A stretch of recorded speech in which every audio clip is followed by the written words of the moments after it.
The city was a symphony of sounds Elara did not understand. Sirens wailed like lonely ghosts in the concrete canyons. People spoke in clipped, fast tones that felt like a locked door she couldn't open. She had moved here for a new beginning, a fresh start with the tiny life cradled in her arms. Her son Leo was a small anchor in a vast, churning sea. But some days, the anchor felt too heavy. It threatened to pull her under the waves of isolation. The apartment was small, the walls thin. She could hear the lives of strangers all around her, yet she had never felt so completely and utterly alone. Motherhood was a language she was still learning. It was a language of sleepless nights and worried sighs. It was the soft weight of Leo against her chest, a feeling so profound it made her heart ache. But it was also a language of doubt. Was she doing enough? Was she a good mother?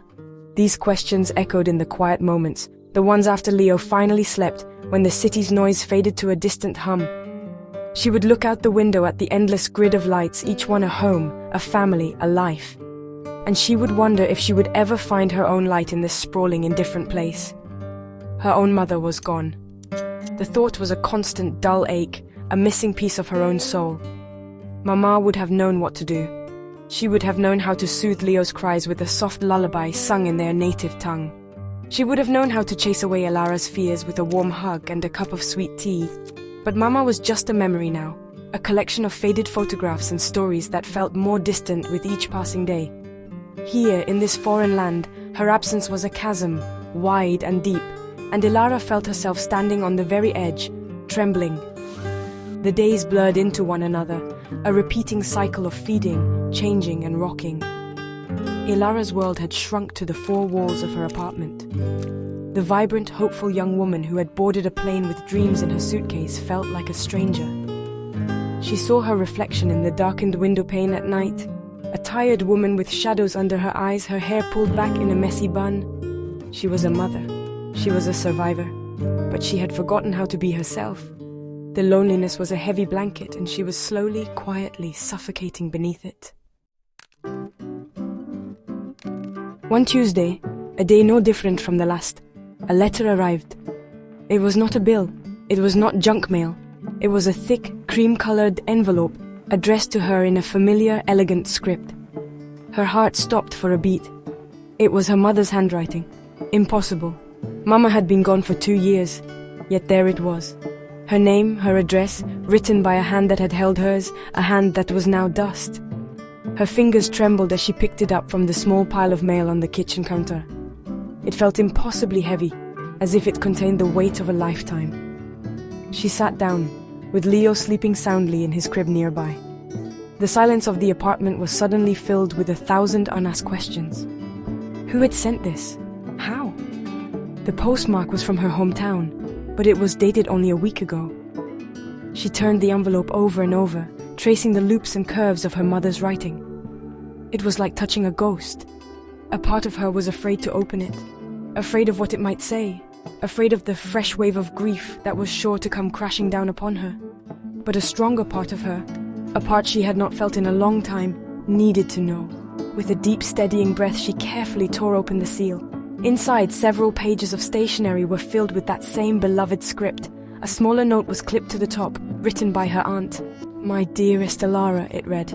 "Your mother asked me to send this to you 2 years after she was gone. She said you would need it then." Tears welled in Elara's eyes, blurring the words. Her mother had known.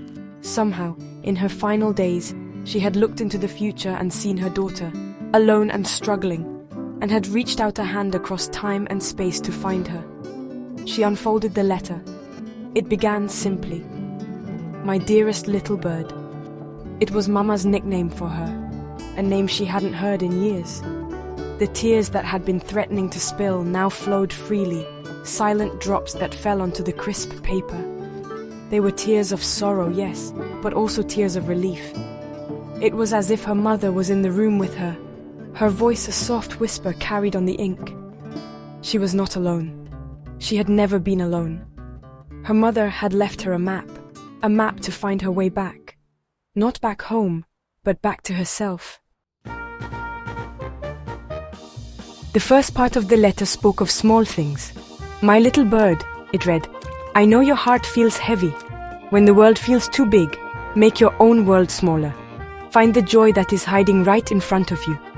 Mama wrote about the simple pleasure of the sun on her face. She described the way the first sip of morning coffee could feel like a small miracle. She reminded Elara of how they used to sit on the porch back home, watching ants march in a determined line, finding a whole universe of drama and purpose in their tiny movements. It was a lesson in mindfulness, delivered in a mother's gentle prose. Elara looked up from the letter, her gaze falling on Leo, asleep in his crib. His tiny chest rose and fell in a perfect, peaceful rhythm. His small hand was curled into a fist, as if holding onto a dream. She had been so consumed by the overwhelming duty of caring for him that she had forgotten to simply watch him, to marvel at him. She went to his side and gently touched his soft cheek. A wave of love so pure and powerful washed over her, cleansing the anxiety that had clouded her days. This was a small joy. This was a universe. Her mother was right. The letter continued, urging her to see with new eyes. Do you remember the first rain after a long dry spell? Mama wrote. The smell of the wet earth. We called it petrichor. We would run outside and just breathe it in. Life is full of these small gifts, Elara. You just have to be willing to receive them. Elara thought about the city outside her window. She had only ever seen the grey concrete, the rushing crowds. She had never looked for the patches of green in the park down the street. She had never listened for the birds that sang at dawn. That afternoon, she did something different. She bundled Leo up and took him to that park. It wasn't a grand adventure. They just sat on a bench, but she paid attention. She watched a squirrel chase its tail. She felt the gentle breeze that rustled the leaves on the trees. She noticed the vibrant colors of the flowers planted in a small garden bed. She closed her eyes and just breathed, feeling the sun on her face. It was not a cure for all her problems, but it was a start. It was a small, perfect moment of peace, a gift she had given herself. The next section of the letter was about roots. You are far from the soil that grew you, my love, her mother wrote. But that does not mean you have to forget it. Our heritage is not a place. It is a fire we carry inside of us. It is the stories of your grandmothers. It is the food that nourished our family for generations. Do not let that fire go out. It is your strength. Mama wrote about their ancestors, the strong women who had faced hardships far greater than Elara's and had not only survived but thrived. They were weavers and farmers, storytellers and healers. Their resilience was in her blood. Elara had been trying so hard to assimilate, to blend in, that she had pushed her heritage away. She spoke English to Leo, even though her native tongue felt more natural for lullabies. She had stopped cooking the dishes she grew up with, opting for quick, convenient meals that tasted of nothing. She realized she had been starving a part of her soul. She was trying to grow new leaves without tending to her roots, and it was no wonder she felt so weak and disconnected. Her mother's words were a wake-up call, a reminder of the powerful legacy she carried within her. Sing the old songs to your son, the letter urged. Tell him the stories of the clever fox and the wise old owl. Let him hear the language of his people. It will be a bond between you, a secret world that belongs only to the two of you. It will be his anchor in this new land, just as it is yours. That evening, as she rocked Leo to sleep, she didn't hum a tune she'd heard on the radio. Instead, she sang a lullaby her own mother used to sing to her, a soft melodic song about a river that flowed to the sea. Leo settled instantly, his eyes closing as the familiar ancient melody wrapped around him like a warm blanket. Inspired, Elara went into her kitchen. She pulled out the spices she had brought from home, their fragrances locked away in small jars. Cumin, coriander, turmeric, the scents were intoxicating, instantly transporting her back to her mother's kitchen, to the sound of sizzling oil and bubbling pots. She decided to cook a simple lentil soup, a dish her mother would make on cold days. As she chopped the onions and garlic, she felt a sense of purpose she hadn't felt in months. She wasn't just making dinner, she was reconnecting with her past. She was tending to the fire inside her. The final lesson in the letter was hidden inside a recipe. It was for Mama's famous sourdough bread. This is more than just bread, my little bird, she wrote. This is a lesson in patience and trust. You cannot rush the starter. You must feed it, care for it, and have faith that it will grow. Life is like this starter, Elara. Sometimes it feels like nothing is happening. But if you keep nurturing it, if you keep showing up, it will rise. I promise. The recipe was detailed, not just with measurements, but with memories of baking together, of dusty flour on their noses and the warmth of the oven. Elara remembered that bread. It was the heart of their home. The smell of it baking would fill every room, a scent of comfort and love. Her mother had a sourdough starter that was a living thing, a family heirloom passed down from her own grandmother. It required daily attention, a small ritual of feeding and care. Mama had tried to teach her once, but Elara had been too impatient, a teenager with more important things to do. Now, she wished she had paid more attention. She wished she could ask her mother all the questions that were bubbling up inside her. The letter seemed to anticipate this. "Don't be afraid to fail," it said. "Your first loaf might be as flat as a pancake. Mine was. Laugh about it, learn from it, and try again. Resilience is not about never falling down. It is about how you get back up. It is about dusting the flour off your apron and starting over, again and again." This was the permission Elara needed. Permission to be imperfect, permission to learn. She had been so paralyzed by the fear of not being a perfect mother, of not building a perfect life, that she had stopped trying altogether. That weekend, she began. She mixed flour and water in a jar, creating her own starter from scratch. It was a small act of faith. Every day she fed it, watching for the tiny bubbles that would signal life. She read the recipe over and over, the words becoming a mantra. Feed it, care for it, have faith. It was a simple routine, but honestly, it grounded her. It gave her a focal point beyond her own anxieties. She was no longer just waiting for life to happen to her. She was actively cultivating it, one spoonful of flour at a time. As Elara nurtured her sourdough starter, she nurtured a part of herself. The small daily ritual gave her a sense of control and accomplishment, and as she cared for the starter, an old dream, one she had shared with her mother, began to stir. They had always talked about opening a small bakery. One day, her mother would say, "We will sell our bread to the whole town. We will share our warmth with everyone." It had been a beautiful, distant fantasy, something to talk about over tea. But now, holding her mother's letter, the dream felt different. It felt possible. The letter spoke of her mother's own unfulfilled dreams, not with regret but with hope. "I may not have opened my bakery, my love, but the dream does not have to die with me. A dream is like a seed. I have given it to you. It is up to you if you want to plant it and see what grows." These words were not a burden. They were a gift. Her mother was not telling her what to do, but rather, she was giving her the freedom to choose her own path, and reminding her that her mother's dreams could fuel her own. Elara started to think, what if she could start small? The idea was terrifying. She was a single mother in a new country with very little money. The obstacles seemed like mountains. But then she looked at her mother's recipe, at the lesson of the sourdough starter. You don't build a mountain overnight. You start with a single stone.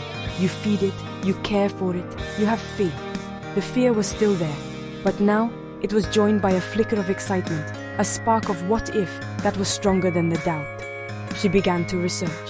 Late at night, after Leah was asleep, she would be on her laptop, looking up local farmers markets, food handling regulations, and small business licenses. She filled a notebook with ideas, with costs, with sketches of a logo.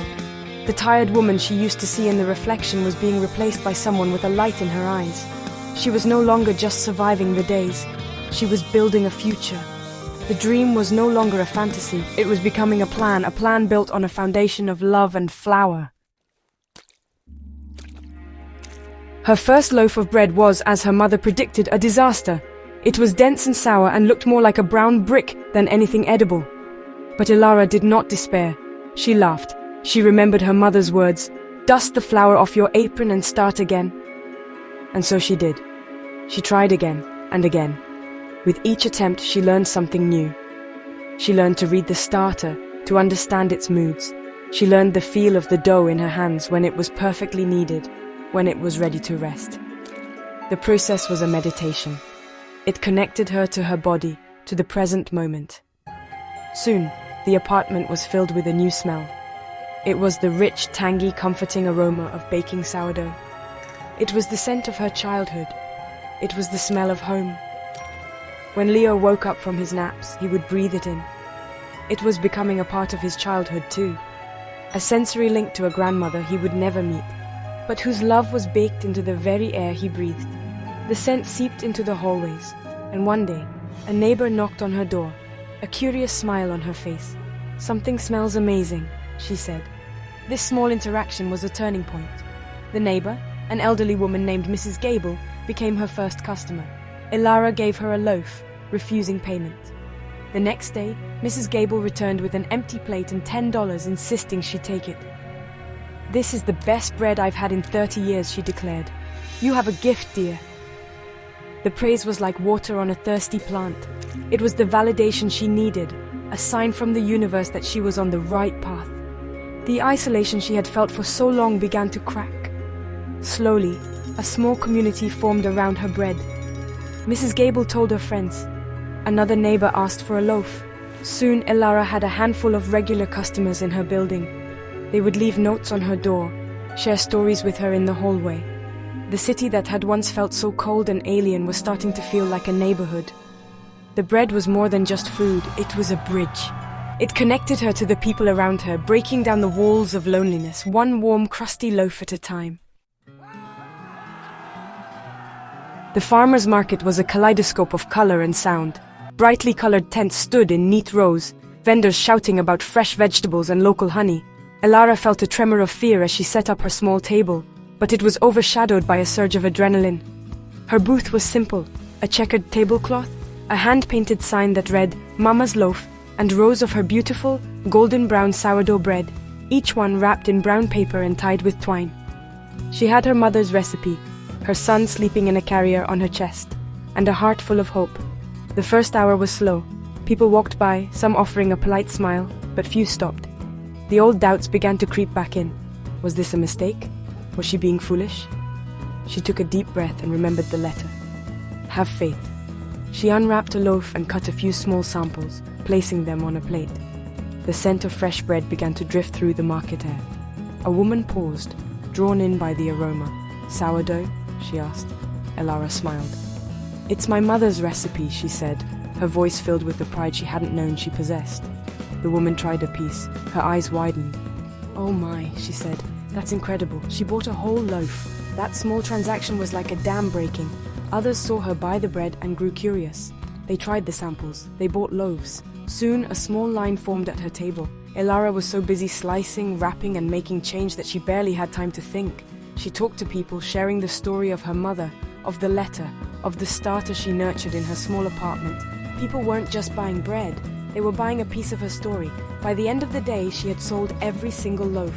As she packed up her empty table, her body ached, but her spirit soared. She looked at the cash box, filled with crumpled bills. It wasn't a fortune, but it was hers. She had earned it.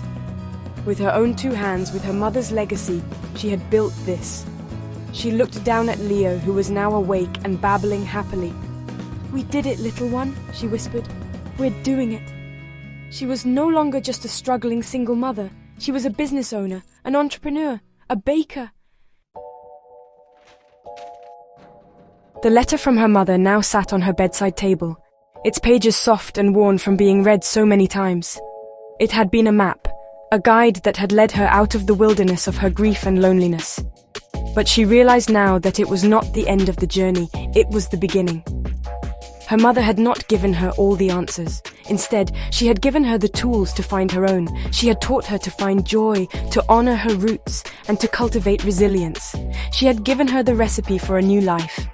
Elara's bakery, Mama's Loaf, was growing. She now rented a small commercial kitchen space 2 days a week and supplied bread to a few local cafes. Her dream, the one that had once felt so distant, was taking shape, becoming real. There were still hard days. Days when she was exhausted, when she missed her mother with a painful intensity. But the loneliness was gone. It had been replaced by purpose, by community, by the steady, rhythmic work of her hands kneading dough. She had found her place in this new world, not by forgetting the old one, but by weaving it into the fabric of her present. One evening, as she stood in her kitchen, the scent of baking bread filling the air, she looked at her reflection. She saw a woman who was tired, yes, but who was also strong. She saw a mother whose love for her son was fierce and unwavering. She saw a daughter who was honoring her mother's memory in the most beautiful way possible, by living a full and courageous life. She was not just surviving anymore, she was thriving. She was rising just like the bread in her oven. The fire inside her, the one her mother had spoken of, was burning brightly. She picked up the letter one last time, turning to the final lines. "Live a beautiful story, my little bird," it said, "one filled with love and laughter and the smell of fresh bread. I will be watching." Ilara smiled, a single tear tracing a path down her cheek. It was not a tear of sadness but of gratitude. She was living that story. Every loaf she baked, every customer she served, every lullaby she sang to her son was a new sentence, a new paragraph. The last letter from her mother had not been an ending. It was the beginning of everything.